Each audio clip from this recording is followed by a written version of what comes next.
वसा जनसेवेचा.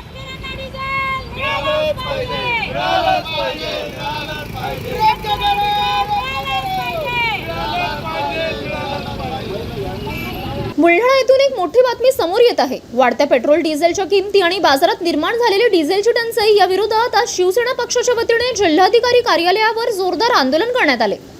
ऐन शेतीच्या हंगामात शेतकऱ्यांना डिझेल मिळत नसल्याने शेतकरी आणि सामान्य जनता हवालदिल झाली आहे. बुलढाणा जिल्हाधिकारी कार्यालयासमोर आज शिवसैनिकांनी एकत्र येत सरकारच्या धोरणांचा तीव्र निषेध केला. यावेळी आंदोलकांचे नेतृत्व करणाऱ्या जयश्री शेडके यांनी माध्यमांशी बोलताना सरकारवर जोरदार हल्लाबोल केला.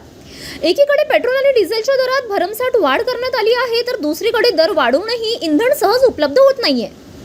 प्रामुख्याने ग्रामीण भागात आणि बुलढाणा वाशिम सारख्या लहान शहरांमध्ये नागरिकांना आणि शेतकऱ्यांना डिझेलसाठी तब्बल 12-12 तास रांगेत उभे राहावे लागत आहे. ऐन खरीपच्या हंगामात डिझेलची टंचाई निर्माण झाल्याने शेतीची कामे पूर्णपणे खोळंबली आहेत. आता या आंदोलनानंतर तरी प्रशासनाला जाग येणार का आणि शेतकऱ्यांना दिलासा मिळणार का हे पाहणे महत्त्वाचे ठरेल.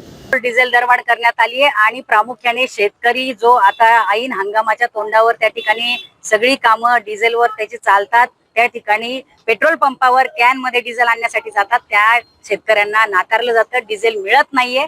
खूप मोठ्या प्रमाणात शेतकऱ्यांना याचा त्रास सहन करावा लागतोय, सामान्य नागरिकांना त्रास सहन करावा लागतोय. खरं म्हणजे शासनाने एकीकडे फारच केलाय. मुख्यमंत्री आणि मंत्री एकीकडे कोणी बुलेटवर येतं, कोणी ईव्ही कारमध्ये येतंय, कोणी सायकलवर येतंय. ही सगळी नौटंकी बंद करा आणि शेतकऱ्यांना आधी डिझेल उपलब्ध करून द्या, कारण सगळी शेतीची कामं ही खोळंबलेली आहेत.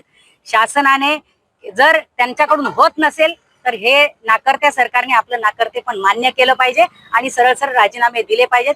मोठ्या प्रमाणात पेट्रोल डिझेल दरवाढ झालेली आहे, त्याचा फटका सर्वसामान्य नागरिकांना बसतोय. City news.